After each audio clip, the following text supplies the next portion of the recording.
Les Firestein, for 17 years known as the Ford Man in the East Bay, officially delivers to Jack Frost of Fox West Coast Theaters 5 new Ford cars to be given away at the Fox Grand Lake, Fox Senator, and State Theaters of Oakland, and the Fox California and Fox UC of Berkeley. Mr. Firestein turns the keys of these beautiful new models over to the employees of the East Bay Theaters, where the cars will be given away in Oakland on August the 5th, and in Berkeley, August 9th, where you may become the proud owner of one of these brand new Fords. Note the beauty of design, graceful and compact, though roomy, how easily they handle in traffic, and park on a dime. Miss Caleri and Miss Fugel of the Fox Theaters drop into Les Firestein's sales room, where he shows them the advantages of the new models, explaining that the cars are equipped with shatterproof glass, Hudai thermostatically controlled hydraulic shock absorbers for greater riding comfort, and also that there are 183 square inches of brake lining for safety, and as many roller and ball bearings as there are used in some cars, costing 4 times as much.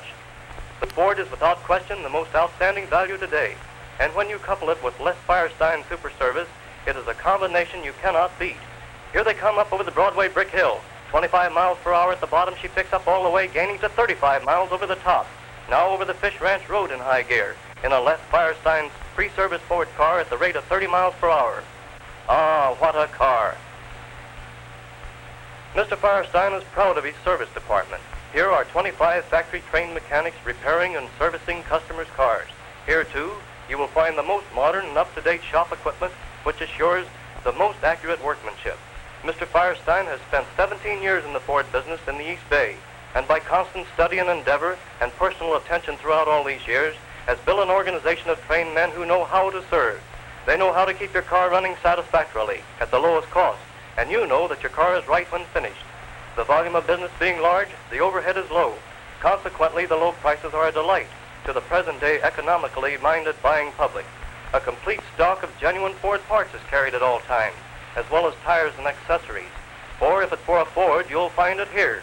Mr. Firestein invites you and urges you to come to his place or phone for a demonstration. Ride in the new car and drive it. Not a hair-raising wild ride, but a demonstration at the speed you like to travel. Get all the details of his broad and liberal service policy, which saves you money on upkeep. So remember, every week after the first drawing, there will be one of these new Ford cars given away absolutely free.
Thriller staged at Muroc Dry Lake, especially for Terraplane display weeks at Fox West Coast Theaters.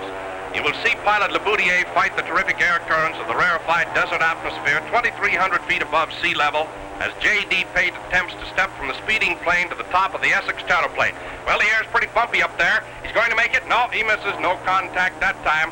Let's try again. You know, a stunt like this is just a matter of perfect coordination, and Pate is bound and determined that he's going to make it. Well, the plane's drifting in. Pilot jockeys for position.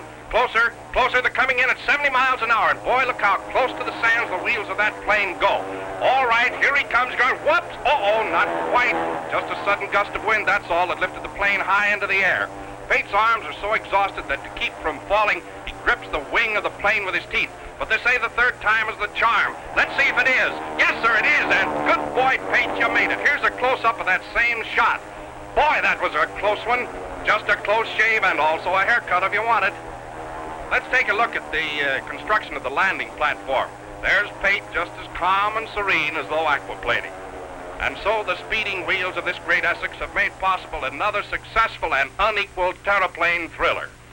The Terraplane to be given away at this theater this week is the same model as the car you have seen in this picture.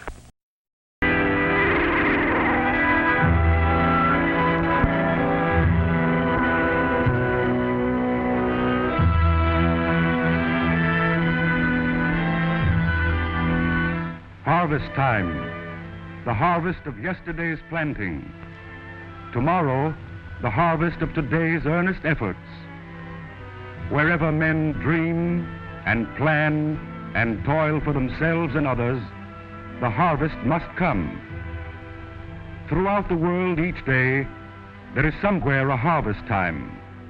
When spring begins in Canada, the ripened grain is yellow on the Nile. When winter comes to the Argentine, Nebraska corn is standing in full flower. Throughout the world each day, there is somewhere a harvest time, and each day is the harvest of yesterday's planting. From small beginnings sometimes come abundant harvests. From a tiny workshop came the vision that built 1,000,000 miles of highways. From this rude bench and lathe and drill have sprung the tools for 80,000 men. From this small shop has grown a city of work and opportunity, an industrial city covering 1,000 acres, a city drawing visitors from all the world who come to wonder and to learn.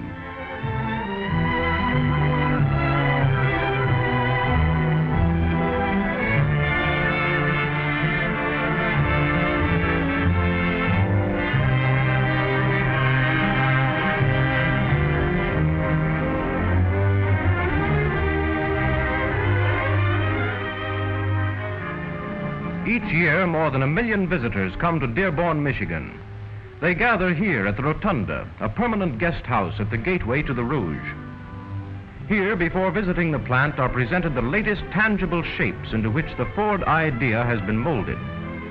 Built of welded steel and safety glass, powered by continuously refined V-type 8 and 12-cylinder engines, streamlined and graceful in appearance, here is presented the latest addition to the Ford and Lincoln line. A new car, a new name, a new value, the Mercury 8. These cars embody all the advanced performance, economy, and safety principles that have been learned by Ford engineers and production experts in more than 35 years of experience, constant research, and scientific pioneering. And so from all over the world and from over all America come visitors by the thousands daily. Some are everyday citizens as you and I. Some are industrialists, scientists, students, business leaders. Some are eminent engineers. Why does this one industrial city attract so many visitors? What have they to learn? What is there here that is unique in the entire automotive industry? What is there here that creates advantages for purchasers when automobile values are appraised and compared? What is there back of these products to plain an exceptional standard of quality for the price? Well, the answers to these questions will be given to you, because the answers are here at the Ford and Lincoln plants. For example, this is a city of transportation, where carriers of materials and things lighten and lessen the task of building carriers of men and burdens, where builders of transportation are the greatest users of transportation, to bring materials and things to forge, to lathe, to bench, to the busy hands of men. For the city of transportation is a complete city, a city founded upon an idea, a different idea, a city whose every source and resource bring here the means, find here the methods, join here the opportunities to work, to tend, to spin, to weave, to form and transform, so that from within this city of transportation, great values in transportation are made available to the world.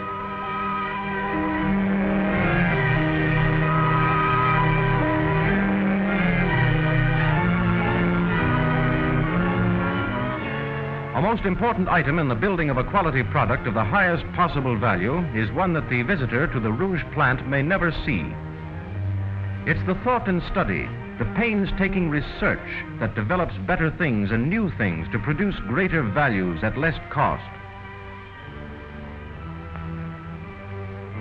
Here, before today's new products were built, months were spent in developing new alloy steels.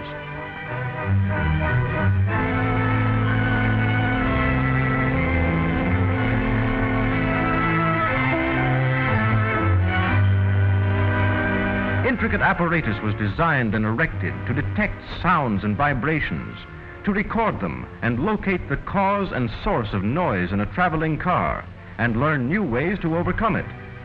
New materials were developed to aid this accomplishment, sound-deadening materials, so that today's new cars are quiet on the highways, inside and out. Thought and study and the same research efforts are bringing and ensuring continual advances in the precision manufacture of materials and parts, in the development of apparatus that will measure the dimensions of parts in 10,000ths of an inch and judge the smoothness of surface finishes in millionths of an inch, which has brought about the micro-mirror finishing of parts to retard wear and lengthen their span of life. In addition to mechanical and metallurgical research, thought and study in the field of chemistry have for years been devoted to the development of new uses for farm products. Until today, the American farmer helps to build motor cars, just as the motor car manufacturer helps to make farming more efficient and convenient. They help each other, and that helps the country. For example, for every million cars produced, there is an annual purchase of 3,200,000 pounds of wool, 1,500,000 square feet of leather, beeswax from millions of honeybees for electric embedding compounds, 69 million pounds of cotton, 500,000 bushels of corn, 2,400,000 pounds of linseed oil, 2,500,000 gallons of molasses, 2 million pounds of turpentine, and 69 million pounds of rubber for the 203 rubber parts in the modern automobile. These, together with other purchases from more than 7,000 suppliers, total hundreds of millions of dollars, spreading work and wealth into every state of the Union. And this vast purchasing is an established policy here for a sound economic reason. Industry must buy from others if it is to sell to others. For industry is a process of give and take. It is cooperation among many forces and many interests. And because industry must buy and must create jobs and wages if it hopes to sell, village industries have been fostered and aided in their development, so that in agricultural regions there will be useful work to do when harvests of the fields have been gathered. One of the most interesting of these harvests, because it shows the trend, is soybeans. For every million cars produced, 600,000 bushels are used annually for the manufacture of enamels and for plastics, electrical parts and similar parts. But while scientists and engineers are important to the development and perfection of new ideas, new things in transportation, it is equally important that motor cars have a style and beauty that do more than please the eye, an appearance that expresses swift transportation with comfort and safety. And it is here that today's designs were developed. It is here that tomorrow's designs are being planned.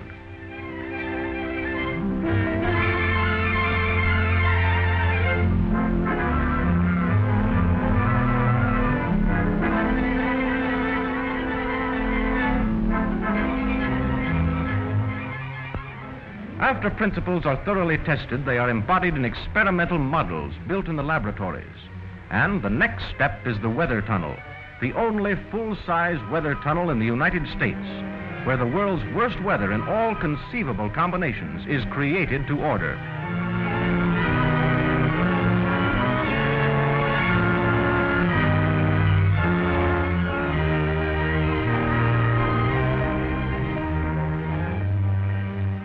The findings in this weather laboratory, the first of its kind to be built expressly for scientific research into motor design and operation, are checked with actual road conditions on one of the world's largest test tracks, where today's cars, while still in the experimental stage, were driven thousands of miles at high speed, where they were tested on brick paving, checked for safety on wet asphalt, pounded over cobblestones to prove stamina, and over rough, uneven roads to make certain that all factors contributing to comfort have been improved.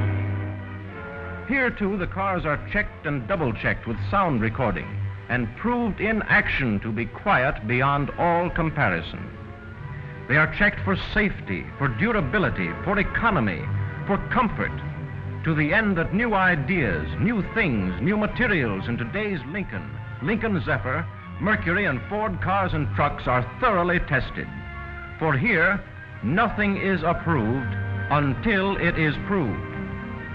But what are some of the things that draw people here from all over America, from all over the world? Almost any large industrial operation is spectacular. But what is there here that differs advantageously, is unique, that explains an outstanding ability in this industry to offer more for less? Why does this plant produce its own electricity? Electrical power can be purchased. Why does this plant have huge blast furnaces to produce its own iron? Iron can be bought. Blast furnaces need coke, and coke too can be purchased. Why does the Rouge plant make its own coke? Why does this one plant produce gas, steel, plastics, plate glass, and even many of the tires with which its cars are equipped? These things can be bought, are bought by most all manufacturers. Why are there company-owned iron mines, coal mines, and rubber plantations? Why a fleet of ships, 14 locomotives, and over 1,000 freight cars? First, it is to acquire the experience and knowledge necessary to increase quality and reduce costs through better methods. And this valuable information is free and has contributed to all industry through the years.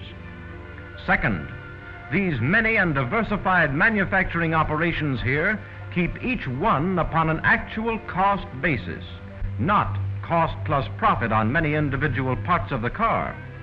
So there is just one profit on the finished product when it rolls off the line. These things are the mainspring of a mechanism that is unique. They cultivate an idea and harvest an ideal.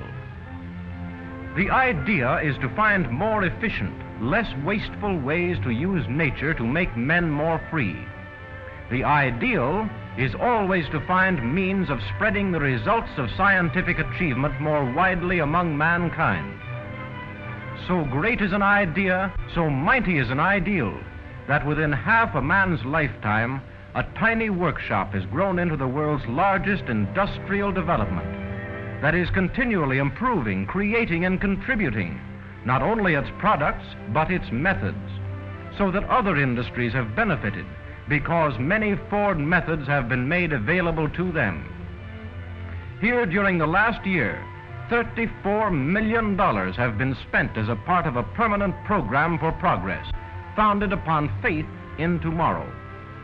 It is faith that business could be worse and will be better. Confidence that is found whenever you find enlightened industrial management. Here, for example, is a confidence that has built a power plant that produces enough electric power to meet the domestic needs of the city of Chicago. A plant which daily uses hundreds of tons of coal, as well as 31 million cubic feet of gas, and enough water to supply the cities of Detroit, Cincinnati, and Washington. 2,500 tons of iron ore are used daily, ore from company-owned mines, transported in company-owned ships. Tons of silica sand, soda ash, salt, limestone, charcoal, and cullet are consumed daily in the manufacture of safety glass, in a huge plant where there is a polishing table so long it was constructed to conform to the curvature of the earth. Thousands of tires are now being manufactured in the world's most advanced tire factory, and the volume of production will increase as rubber becomes available from Ford-owned plantations on the Amazon.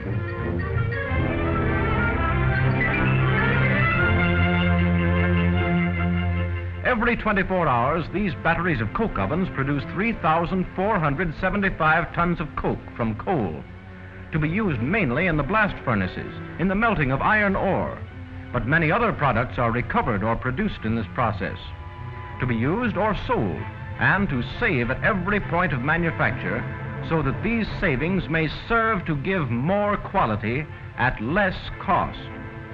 For example, The thick, brown, gaseous smoke that used to overhang the old beehive-type coke ovens is here carried to a byproducts plant through overhead pipes, where a number of washing, condensing, and recovering operations produce from it 45,000 gallons of coal tar used throughout the plant as fuel, 100,000 pounds of ammonium sulfate, a fertilizer which Ford markets through its dealer organization, 11,850 gallons of light oil. And by mixing 25% refined light oil with 75% standard gasoline, 42,000 gallons of motor benzol are produced every 24 hours, which finds a ready sale in the gasoline filling stations throughout the Detroit area. From the coke ovens, the coke is carried by conveyors to the blast furnaces, where the idea of efficiency to cut waste begins with the recovery of the flue dust that is caught and sintered for melting. And here, during full production, no pigs of iron are cast only to be subsequently remelted. The iron in its molten state is transported directly to the world's largest foundry, where technical advances in the casting of metal are being made regularly, and where the V8 engine block is cast in one piece. Other ladles filled with molten iron from the blast furnaces go directly to the open hearth furnaces, where steels of many kinds are produced.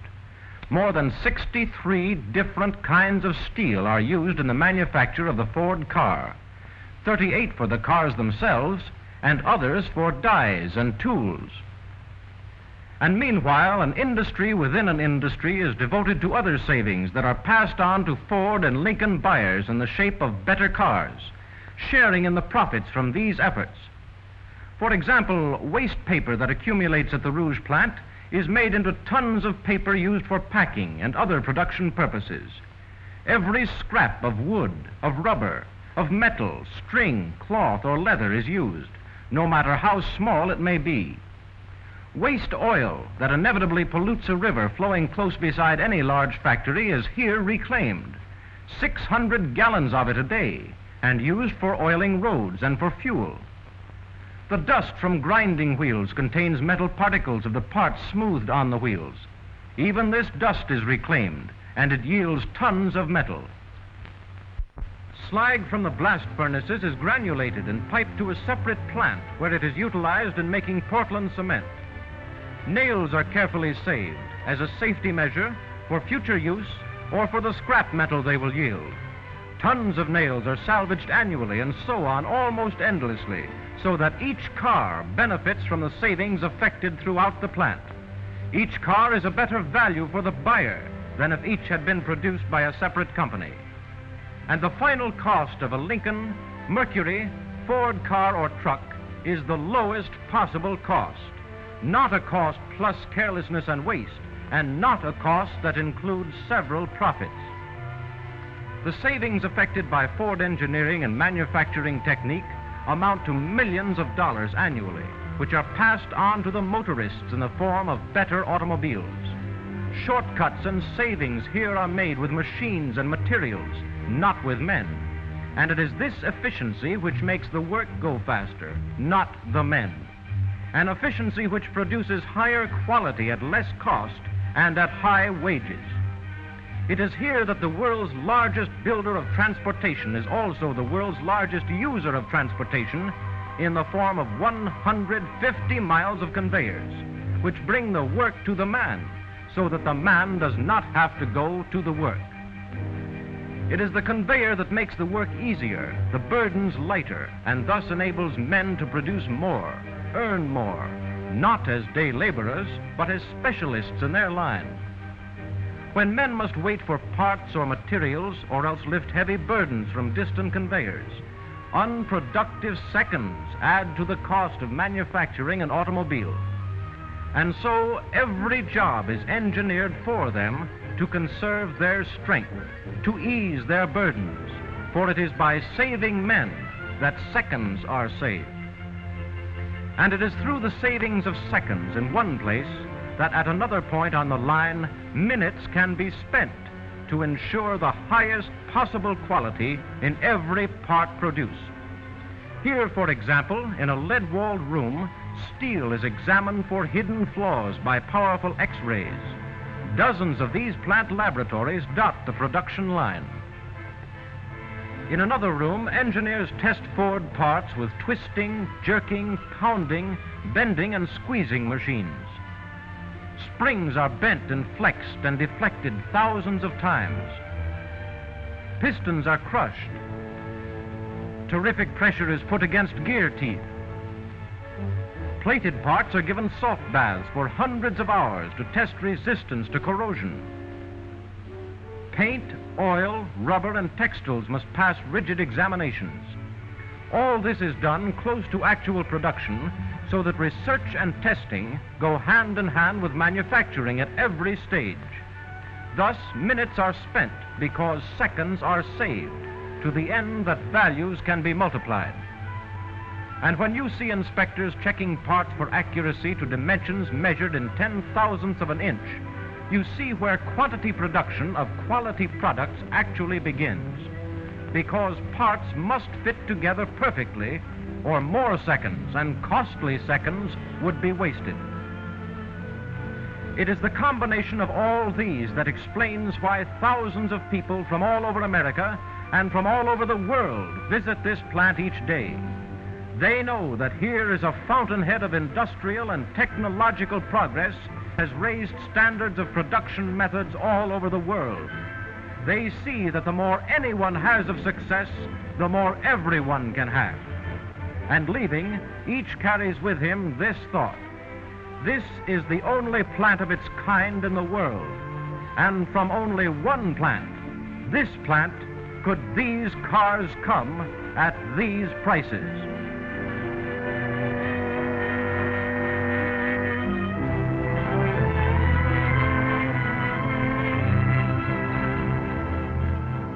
And so, this is the time of the harvest of the years. A harvest founded upon an idea clear from the mind of a man to whom it is always early morning in America.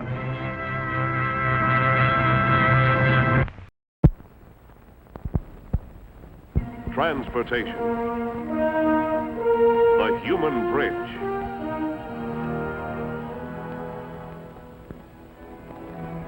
This is a story of transition from the old to the new. How an idea, seen first in the minds of a few men, was translated by human brains and hands into a motor car, familiar now on all the highways of the world. The story begins here in 1946.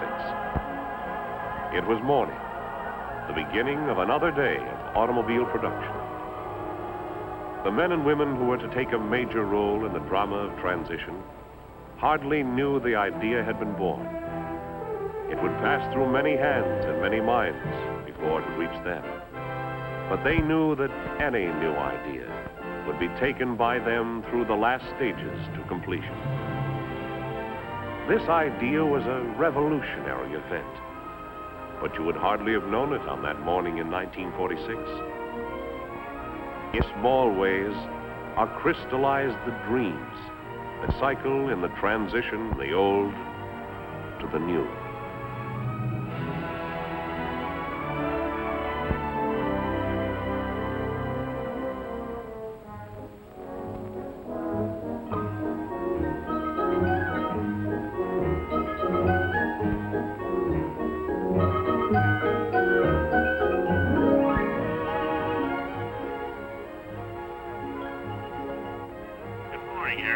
Good morning, Henry.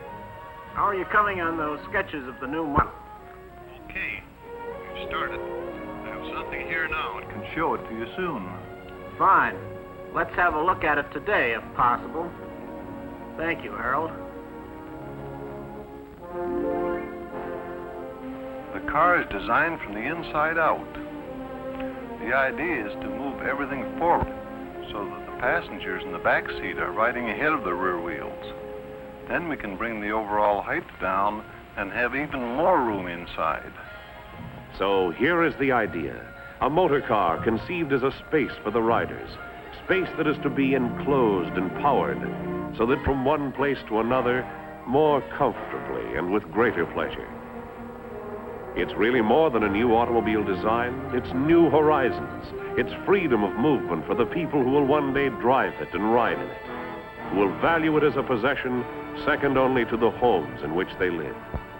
But that day is 2 years away. While we've been looking on, already months have slipped by. Not long ago, a few men had the idea to themselves. Now dozens of people are teaming up to develop it. As yet, no one knows what the car designed from the inside out is going to look like. But they're dreaming practical dreams on the subject, dreams that are kept under lock and key.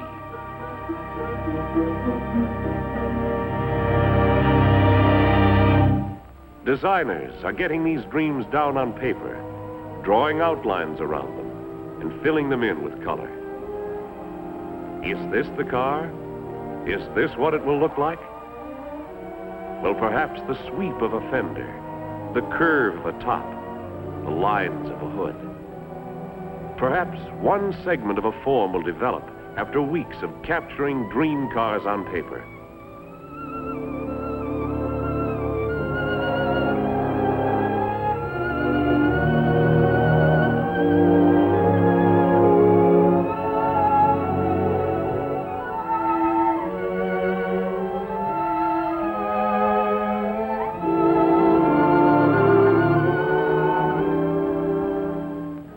Finally, they arrive at something that may be a composite of the visions in 100 fertile minds.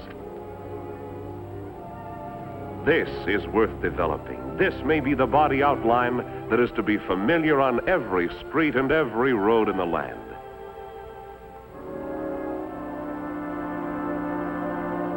It's a long time now since the idea first went down on paper.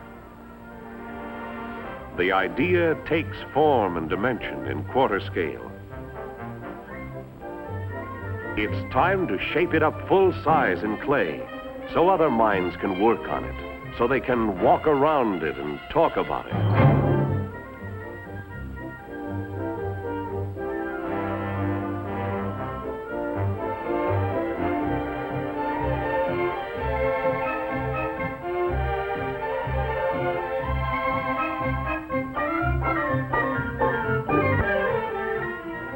Something else has happened to the original dream. They've broken it down to the fine points, and other people are having ideas on the details.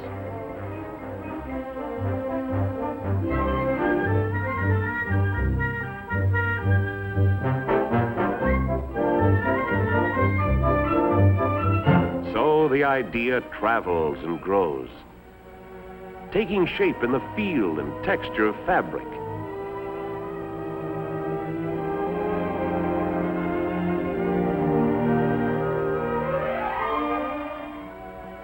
Taking color from studies of what people like, studies in fine variations of shades.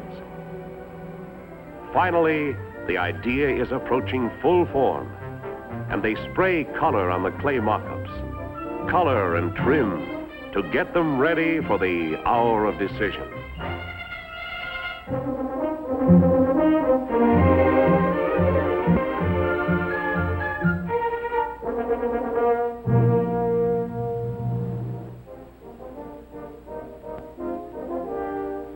In less than a year, the idea has come a long way.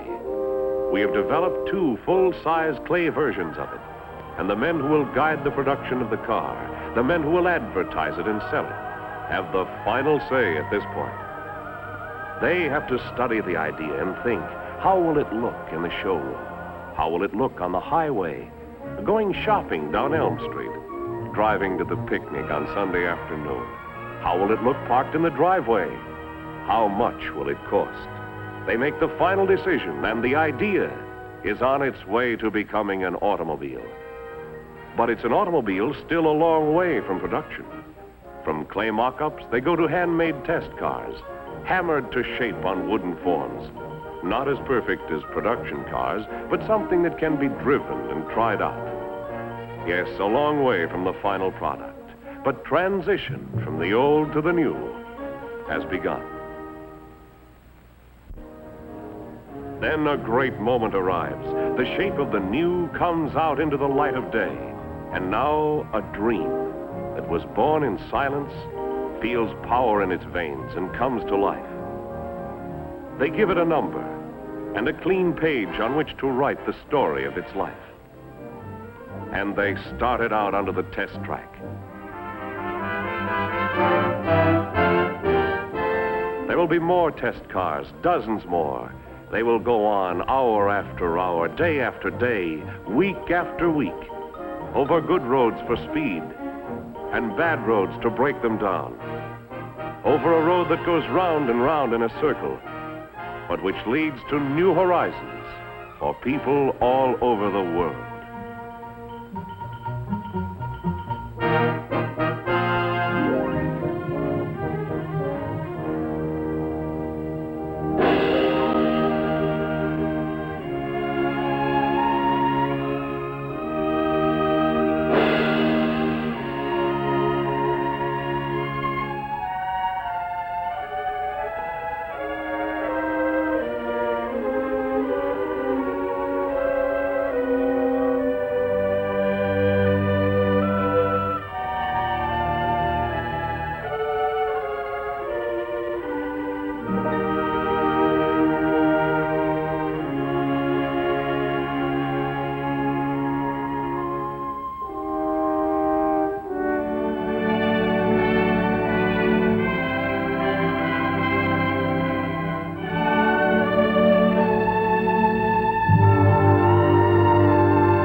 It was relatively easy to sketch the original idea on paper.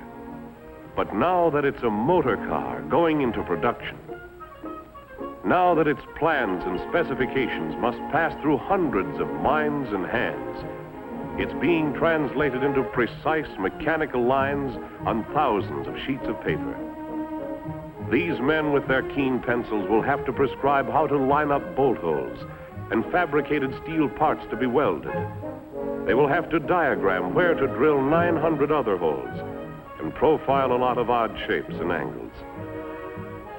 Now, it happens that you need more than hammers, screwdrivers, and socket wrenches to build a car. So more scores of hands and brains go to work designing special tools, the kind of tools that may weigh up to 70 tons apiece. This is one of them. It is designed to press out the shape of an automobile top from a tough steel sheet. From paper plans, they mock up the die and plaster.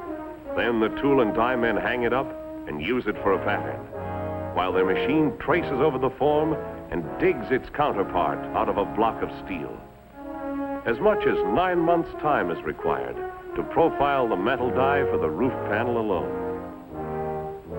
They work these dies over for weeks, dressing them down, grinding and polishing them, until they come within a fraction of an inch of touching in the press. What they have produced is something that will take steel strip in its jaws and shape a section of a car body. They develop dies for fenders, for tops, for side panels, and for floor pans.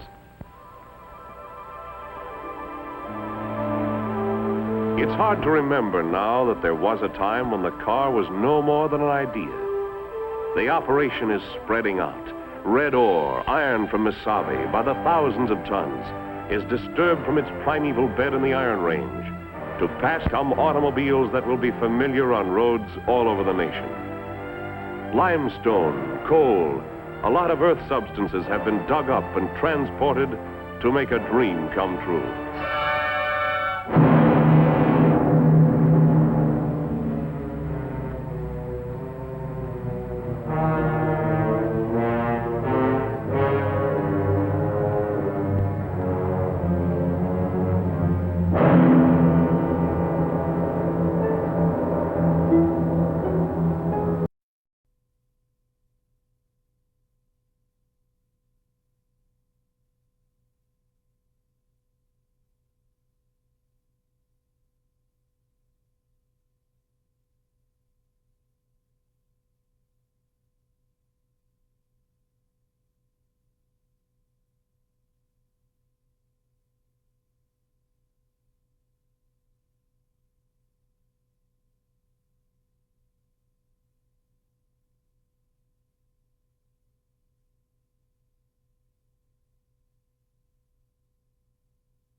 Yes, I'd love to. Thanks, Jean. I'll be there. 2 o'clock. Goodbye. You know, 3 weeks ago, I couldn't have accepted that invitation. Like so many people these days, we live in the suburbs, and Dave needs the car every day for business. When he was gone, I was practically a prisoner in my own home. I couldn't get out to see my friends, couldn't take part in PTA activities. I couldn't even shop when I wanted to. I had to wait till Thursday night after Dave brought the car home. But that's all changed now. 3 weeks ago, we bought another Ford. The new, low-priced, custom-line Victoria.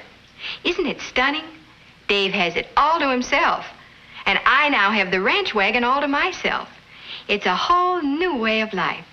Now I'm free to go anywhere, do anything, see anybody anytime I want to. It's only good common sense. Why be stuck with one expensive car when you can enjoy all the fun and freedom of 2 fine Fords? Today, more and more families are finding out how easy it is to become 2 Ford families. You can choose from 20 different models, colors galore, and each available with Thunderbird power, with styling inspired by the famous Ford Thunderbird, and each with the extra protection of Ford's Lifeguard design. See your Ford dealer soon.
Gentlemen, this country of ours is unique in one very important respect.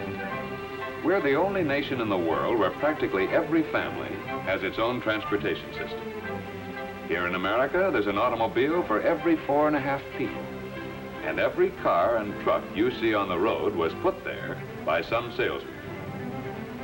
The automobile business offered a great opportunity for salesmen in the past, and because car buyers have been so well satisfied with this method of individual transportation, the selling of automobiles offers a still greater opportunity to salesmen today.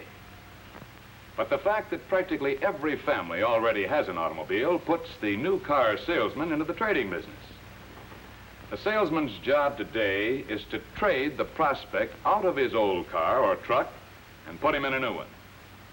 That's why every Ford salesman must be skilled in trading techniques.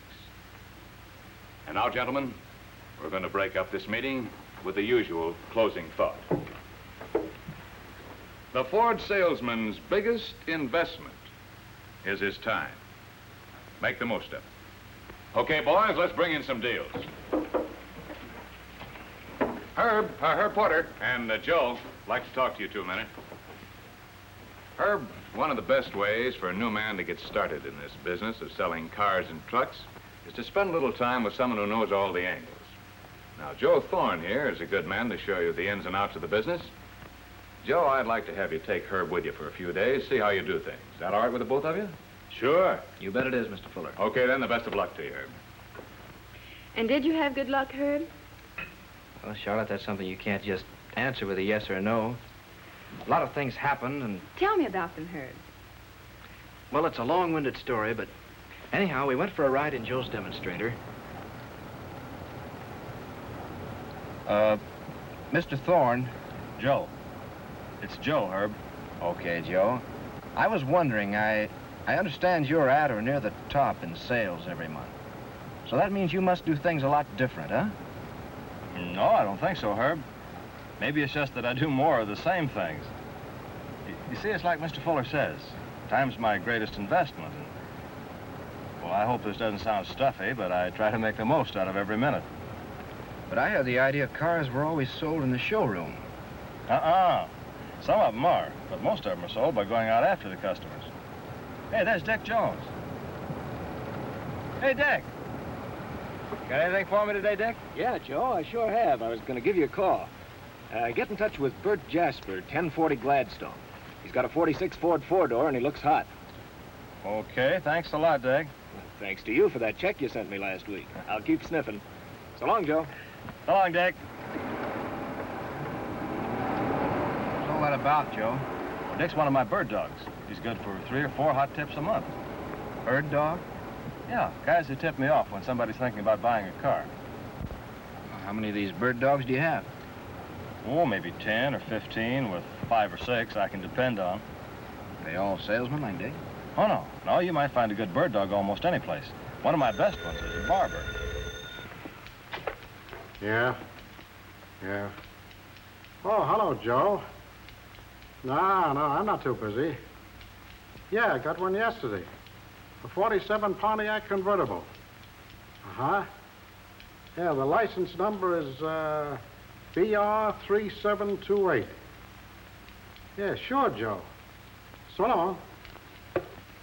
Another good one runs an independent garage. He buys a lot of parts from us.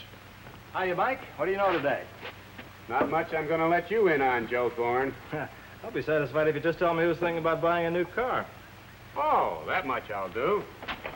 Customer in here yesterday got his 1946 Ford Coupe fixed up so he could make a better deal on a trade-in. Oh, here it is. Name's Alec Latimer, 230 Forest Avenue. Okay, much obliged, Mike. I'll get right on that. See you later. I'm sure of that. So long. And besides those, I've got another good bird dog who's a car washer and one who works in a gas station. And look what we have here.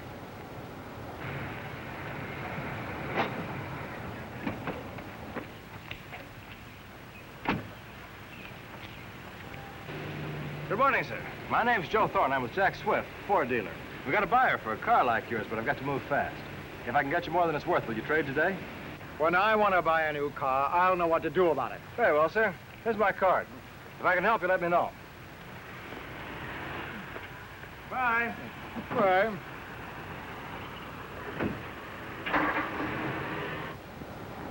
It didn't work so good, did it? Well, maybe not, maybe so. He's got an idea he didn't have before. I might hear from him later. Anyhow, the more you tackle, the more you get. Only time I can sell anything is when I've got a possible customer standing right in front of me. So I ask a lot of people to buy. Oh, there's another one.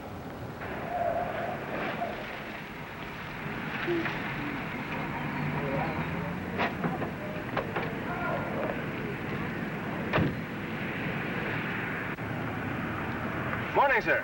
My name's Joe Thorne. I'm with Jack Swift, Ford dealer. Yeah? We need a model like yours to balance our used car stock. If I can get you a real good deal on a new Ford, would you trade today? What's your offer? Oh, what do you think it's worth? Look, this was your idea. It's up to you to supply the figures. All right. According to the prices in today's paper, your car is worth around $1,000, Mr. A bullet. Yeah, but keep talking. You said you'd give me more than it's worth. And I will, too. How much will it take, Mr. Bullock? Every cent I can get. And that'll come to just about $1,200. I think I can get it through for you at $1,100. Nope. It's $1,200 and no deal. Well, maybe I can get it for you. Suppose you let me take your car over to our place to see what I can do. But what am I going to do for a car? Well, you can use mine, Mr. Bullard. Give you a chance to feel the difference. Okay, I'll do that. Can you come in around 2 o'clock, Mr. Bullard? Yeah, I think so.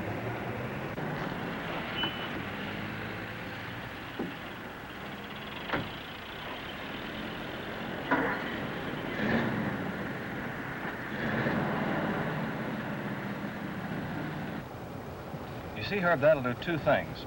Bullard will come into the showroom because we've got his old car, and he'll get a good selling on Ford by driving it.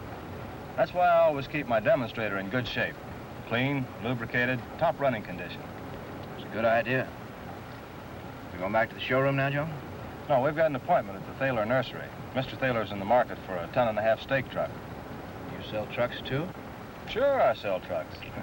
That's the beauty of our job. We're not limited in this dealership to passenger cars. We can also sell trucks. Matter of fact, I've got quite a few fleet customers. You know, businessmen who buy both passenger cars and trucks from me. Believe me, that builds up the old paycheck. Yes, I suppose it does. I thought you almost had to be an engineer to sell trucks. Oh, no. Well, of course, now and again, you get into a deal where you have to figure, well, special equipment, weight distribution, that sort of thing. But in cases like that, I just call on the truck specialist or the sales manager to give me a lift. But most of the time, especially on pickups and panels and stakes, the customer has a pretty good idea what he wants. And it's usually just a matter of getting together on price. This is a trading business in trucks, just as it is in passenger cars. But how do you find prospects for trucks? Well, that's sometimes easier than it is to find prospects for passenger cars. The logical place to look, of course, is among people who use trucks. Oh, this little folder comes in mighty handy when you want to sell a truck. It shows the kinds of trucks that are used by different businesses. Yeah, this looks all right. Incidentally, do you ever make any cold approaches on truck prospects? Oh, sure thing. Tell me, Joe, the way you go up to strangers and start trading with them, doesn't that take a lot of nerve? No, not after you get used to it. You gotta look at it this way, Herb. Practically everybody would rather be driving a new car or truck than the one they're driving now. So you're doing them a favor when you show them how they can buy one. Well, here we are.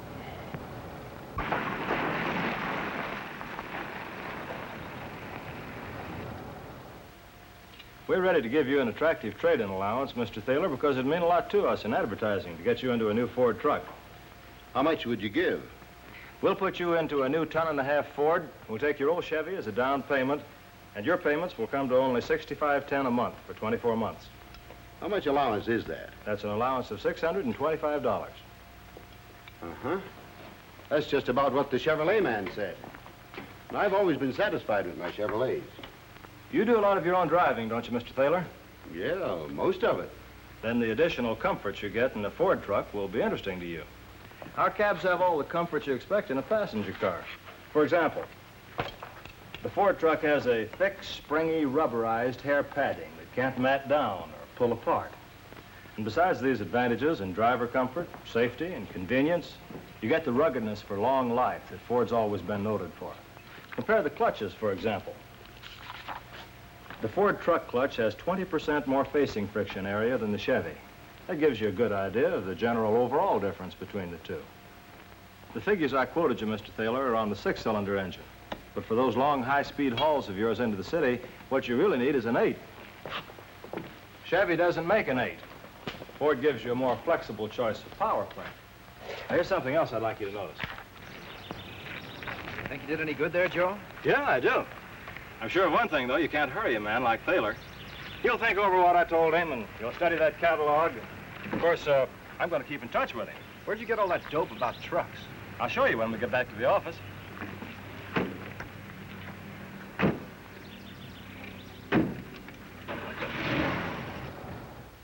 There you are, Herb.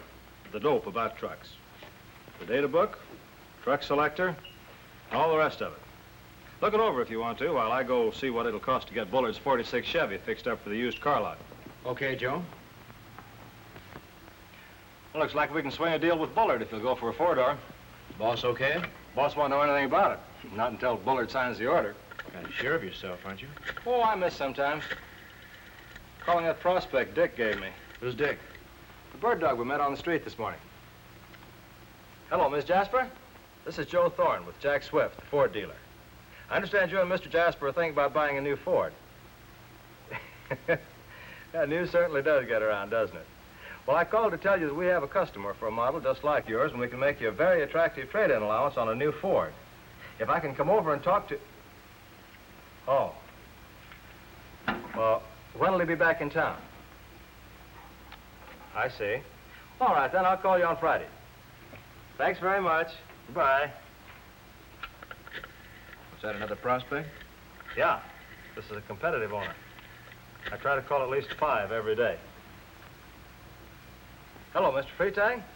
This is Joe Thorne with Jack Swift. Oh, you did? Well, I should have been more on my toes, shouldn't I? Well, it won't happen again. All right, I'll call you back in about 11 months. Yeah. Oh, but bring your new car in for service anyhow, will you, Mr. Freitag? All right. Thanks a lot. Bye. Oh, sure, Mr. Charters. Plymouth's a good car. But the new Ford's got a lot of features you don't get in the Plymouth. Yeah. Well, you don't want to do anything until you at least drive the new Ford. I'll stop by your house tonight about 8 o'clock. Okay? Fine. Thanks a lot. I'll see you this evening. Well, that takes care of the competitive calls. Let's go get some nourishment. That sounds interesting, too.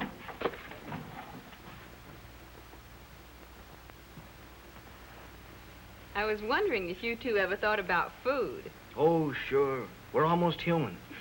We spent the biggest part of a half hour at lunch. Then we went out the back door to the restaurant parking lot.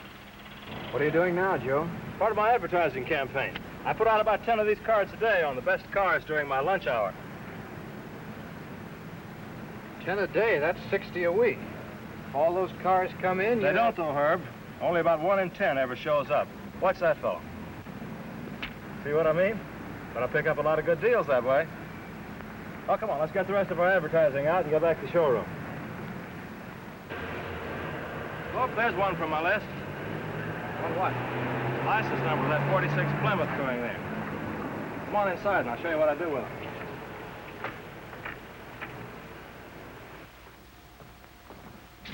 Hello, Miss Moore. Hello, Mr. Thorne. Will you look up some license numbers for me? Certainly. Miss Moore finds a lot of good prospects for me in license numbers. Well, here's one I didn't find for you, Mr. Thorne. This man called while you were out. He wants to know about that demonstrator you advertised. Oh, yeah, thanks a lot. Oh, and Mr. Buller's waiting for you in one of the clothing rooms. Well, thanks again. It's the four-door you want, isn't it, Mr. Bullard? That's right. And you want the radio, the heater, white sidewall tires, and the overdrive. Overdrive? Oh, I haven't given any thought to that. Well, that's a feature that'll pay for itself in the gas it saves, Mr. Bullard. Let's see, you live in Claremont, don't you? Uh-huh. That's about 40 miles a day round trip. With the overdrive, you'll see a big difference in the amount of gas you use. How much does it cost?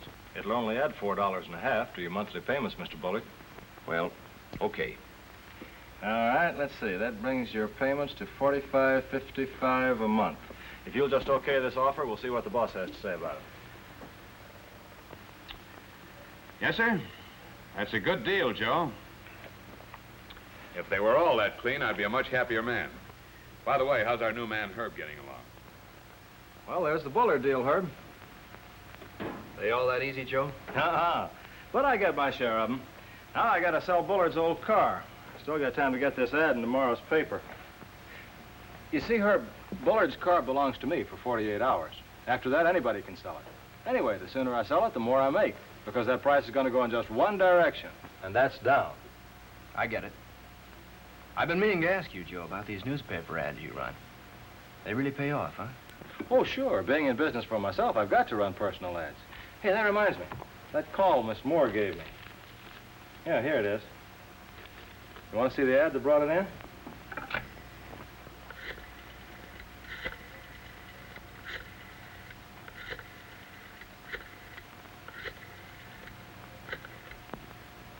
Hello, Mr. Faulkner. This is Joe Thorne. You called me about my Ford four-door. Yeah, what kind of car do you have? Yeah. Well, we ought to be able to make you a very attractive offer, Mr. Faulkner. Well, I can't tell you that until I see your car. When can you come in? All right, fine. I'll see you then. Okay, goodbye. Now, I'll get this ad off to the newspaper, and we've still got time for some more cold approaches. Okay, Herb? Okay, Joe. Let's go.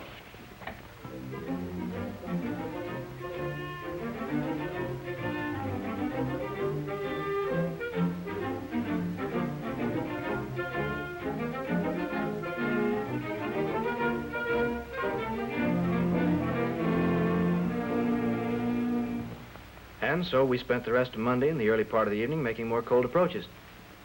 I told you it'd be long-winded, Charlotte, but that's the story. It wasn't long-winded at all. It's very interesting. Did you do the same thing on Tuesday and today? Yes, we did. The same things and more. We made a lot more cold approaches, got in touch with more bird dogs, called some more competitive owners, picked up a few more license numbers, and put out some more if I could, would you card. And then yesterday, when Joe was on floor duty, I got a chance to see the difference in handling prospects you go out after and those who walk into the showroom. These people, the Armstrongs, like almost everybody else who drops in, were only interested in how much they could get for their old car.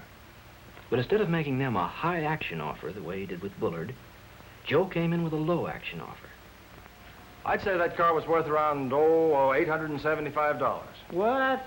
You're crazy. That's what your car's worth on the market, Mr. Armstrong. Here are some prices in today's paper on models like yours. So Joe quoted him the market figures, and the Armstrongs acted very unhappy.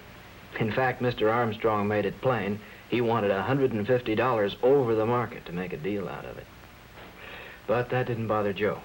He just made a note of the $1,025 and began selling the new car and as many accessories as he could so the deal would get closer to a reasonable figure. Then Joe got him into a pretty good humor by spending a few minutes with the showroom demonstration kit, hitting the features he knew Mrs. Armstrong would like. Oh, it is beautiful. They agreed that they wanted a four-door with white sidewalls, a heater, a radio, and seat covers, with Joe making notes on all this. And you want the regular time payments to cover the balance, Mr. Armstrong? Yeah. Yeah. You know, that allowance on your old car is pretty steep. But if you'll okay this... Hold on there. You haven't agreed to my terms. Well, these are your terms, Mr. Armstrong.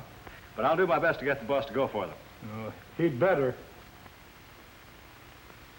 I watched the Armstrongs while Joe was checking the price, and they acted like a couple of kids. He was bragging like he'd bought the Fort Knox Gold for a counterfeit slug, and she was cooking up the story she was going to tell all her friends and relatives. That Ford was practically in their garage when, bang, Joe came back. Everything all right? Boss wants to know if I'm out of my head talking about $150 over market value. The deal's off? Oh, dear. No, he'll play along with us. He'll give you $100 over market value on this car with overdrive. On that basis, he might consider it. Might? Well, that's what he said. I think I can swing it with him. And so Joe sold the overdrive hard before the Armstrong story came to a happy ending. They got a good deal. Jack Swift made a profit. Joe Thorne made a sale, and I... Yes, dear? Well, I learned something. I learned the difference in handling prospects you go out after, like on cold approaches and putting if I could would you cards on their windshields. That kind you make a high-action offer to get them interested. But the walk-ins, you make them a low-action offer so you can go up while they're coming down. But, Herb, is that fair? To offer a low price to one and a high price to another? Well, that's just the point, honey. You see, customers are good traders, too. They're always after the best deal they can get. And we always give them the best deal we can. In fact, they frequently end up getting more money than their old cars are really worth. But you've got to know the market value of used cars. And you get that from watching the newspapers and checking the used car lots. I think you're really going to have fun selling Fords, Herb. You certainly weren't this enthusiastic on your other job. Darling, if I could, would you? Why, what do you mean, Herb? If I could make a good living selling Ford cars, would you marry me? Of course, darling. I told you as soon as you found a job you were happy with, I would. This is the best offer I've had today. It's the best deal in town.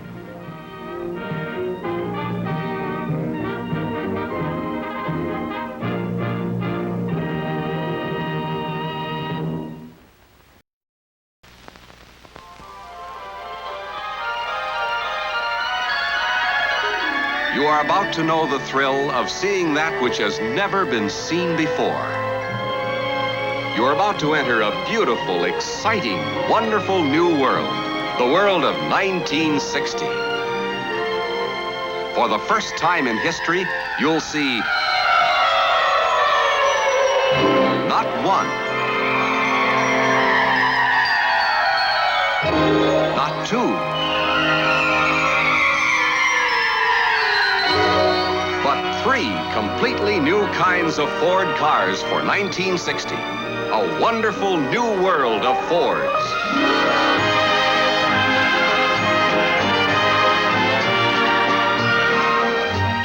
First, representing the 1960 Fords, the finest Fords of a lifetime, the magnificent new Galaxy.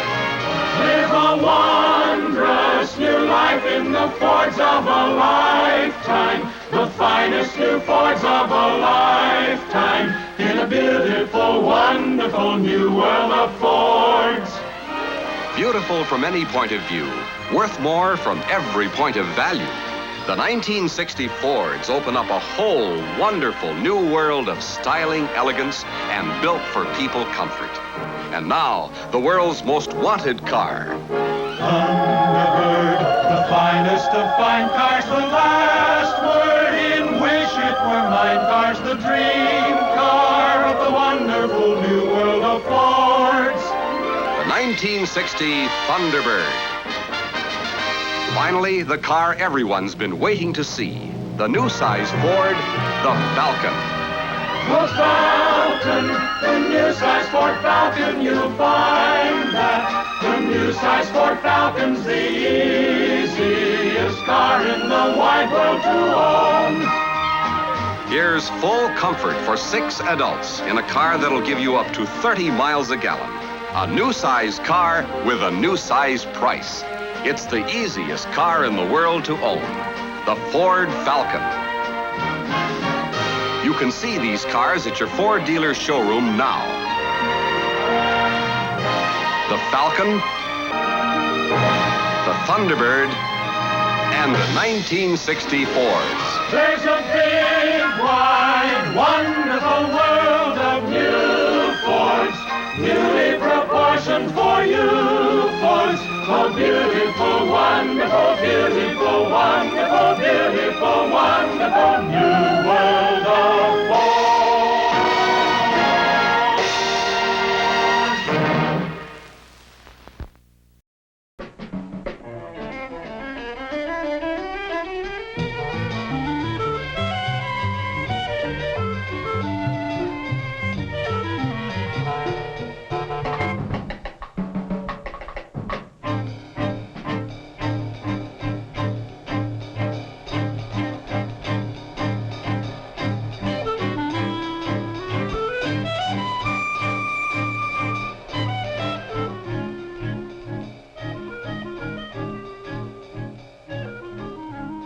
This is the story of a search for beauty. In this search, men first drew inspiration from the forms of nature.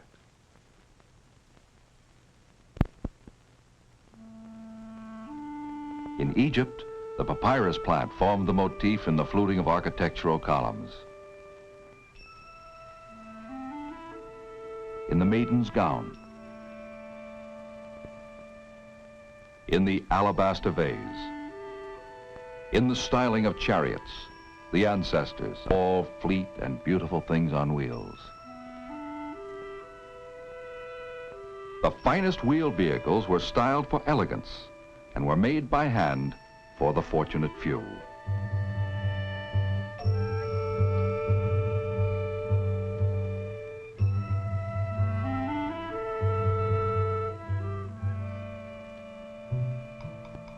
But then came an innovation that was a turning point in history.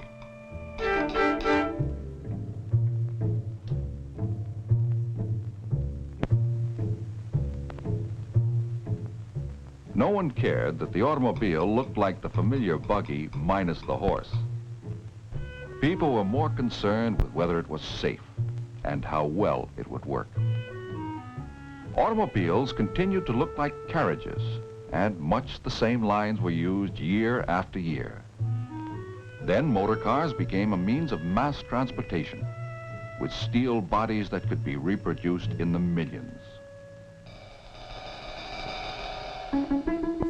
Late in the 1920s, the Model A replaced the Model T. Here was the beginning of a new motor age, the styling of a mass-produced car so that it would be more pleasing to the eye. As engineers worked to improve the mechanism, stylists worked to improve the appearance. In those formative years, the concept of the modern car was born, as the work of the stylist became an organized search for beauty. One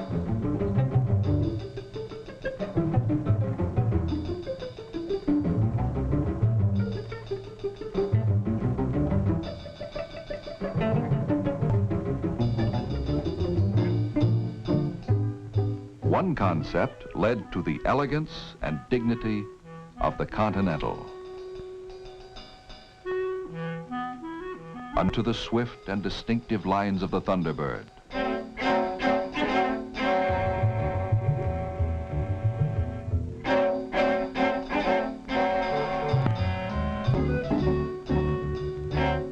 Principles of beauty to an automobile. Like the painters and sculptors who preceded him for centuries, he draws inspiration and ideas from the life, the forms, and the art of the world. Shape, proportion, ornamentation, material, texture, color, function, pattern, space, and rhythm, so that the automobile he designs will be both functional and beautiful. He explores the dynamics of motion, both mechanical and human, or as he learned when he was a student, if you can draw the subtlety of the human figure, you can draw anything. Just as a sculptor may express strength in repose, the stylist must express form that relates to motion. He blends all these elements for the final effect of harmony, order, and interest. The contemporary stylist is part artist, part architect, part sculptor, and part product designer. Like Leonardo da Vinci, the stylist unites art and technology. Leonardo, master of the Renaissance, approached art as a science and science as an art. Leonardo's spring-driven automobile has something in common with this dream car conceived in an advanced styling studio. Both are far ahead of the time in which they were created. Today's dream cars are a source of inspiration for the stylists.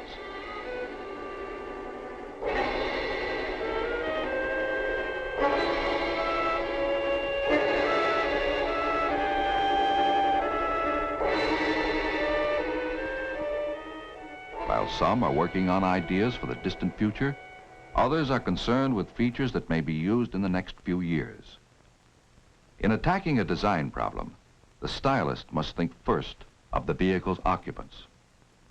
Safety and comfort, along with beauty, are of basic importance.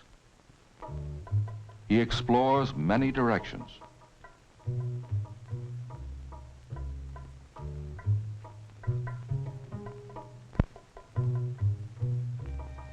Finally, the best features coalesce into the design that is approved for the next stage. Expression in 3 dimensions. To this wooden armature, clay is applied. It is shaped for a sculptured version of a new model. After many refinements, the first 3-dimensional model is ready for management appraisal. Here is Allegro, an experimental car that could be called a practical dream car. It is designed with a long hood, a grille that extends forward of the headlights, a compact passenger compartment, and a fast-back roofline. Other advances include brake and accelerator pedals which adjust to fit the driver.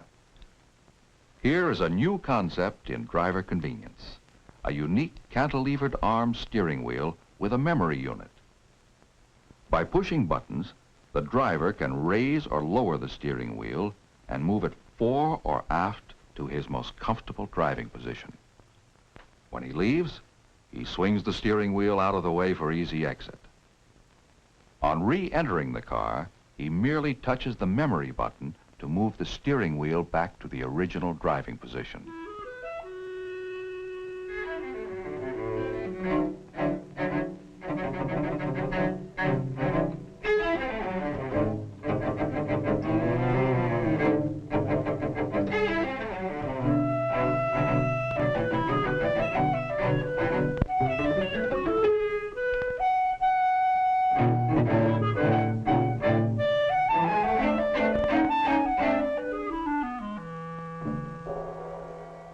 This is Cougar 2, another practical dream car.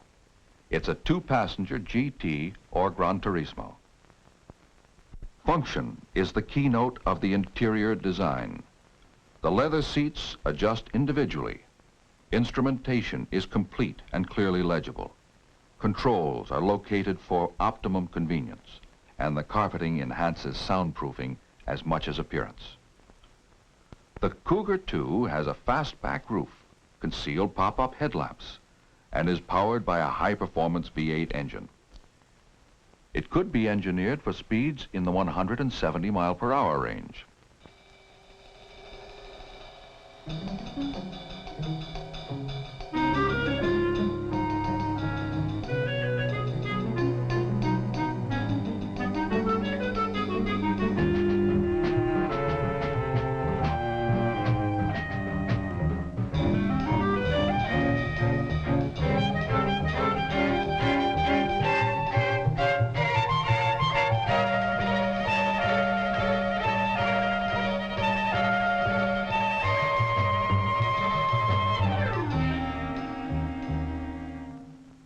And now Aurora, designed for the whole family to enjoy.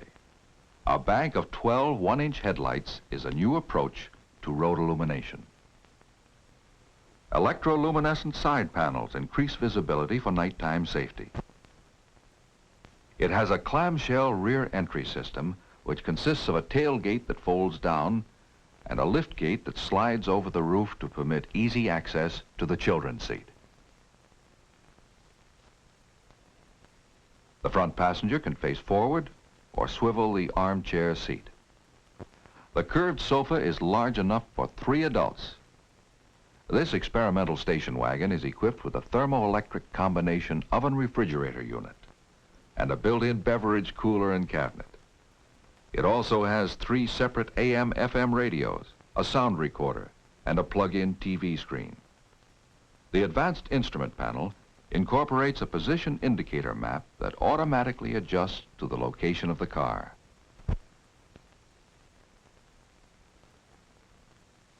A lane speed panel for expressway driving. A large speedometer with individually illuminated numerals to highlight vehicle speed, and a constant speed control device. With variable ratio steering, the steering bar requires only 1/2 turn from lock to lock. Sits in a contoured cockpit seat with a high back for support.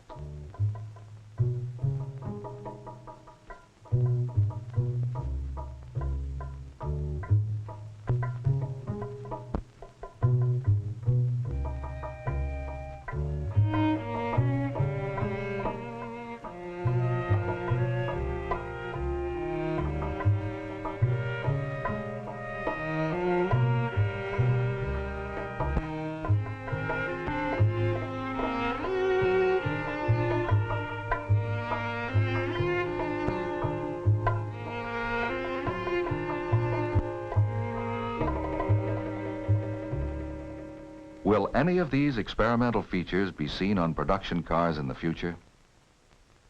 The public will decide. Experimental cars are displayed at places such as the World's Fair to evoke consumer action. When many opinions are evaluated, the features consumers like. As the search for beauty continues, the stylist focuses on the future that lies just ahead. Years ago, custom-built horseless carriages reflected the tastes of the very wealthy. Today, the lowest price cars provide attractive and tasteful interiors. And stylists are working on many ways to make them even more comfortable and more exciting in years to come. To please a very style-conscious public, the interior designer evaluates thousands of fabrics before making a selection. But the search for beauty must be more than surface deep, and the stylist is as concerned with function as he is with form. By definition, a stylist is one who advises concerning current styles, as in dress and furnishings. Today, the term is automotive industry to differentiate between the designer of the vehicle's appearance and the designer of the mechanical parts and structure. Obviously, these creative processes overlap. Like his predecessors, the stylist, by inclination, skill, and training, is predominantly an artist. Yet, in order to exercise his art, he must have a working knowledge of engineering, of the properties of many materials, and of costs and sources of supply. Thus, he is an industrial designer who applies total performance of vehicles. Sometimes the stylist's experimental car can be moved almost without change to the assembly line. Such a car was Mustang II. What gives this car its look of total performance? First, inside. An interior that's inviting, comfortable, and sporty, with an instrument panel that's deeply padded and hooded. Now outside, the unique grille, long hood, low top, and short rear deck. Sculptured side panels to lower the profile. Round wheel openings to emphasize the wheels and suggest power and performance.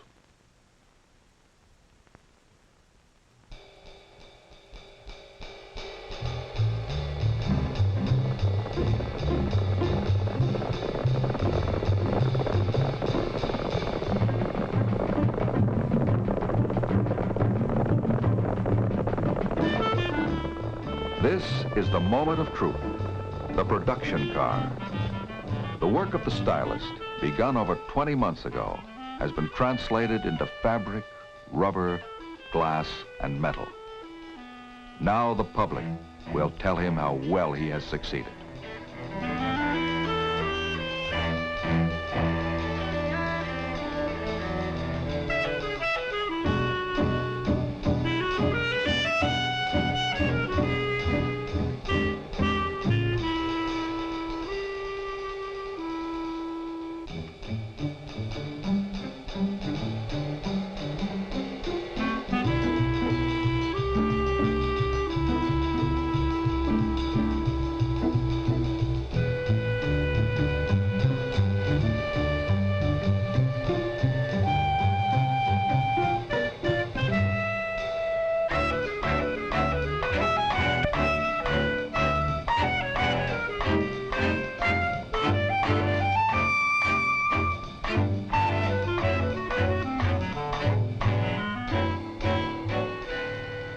This story of styling ends here, but the stylist will turn again to his practical dreams. The search for beauty never ends.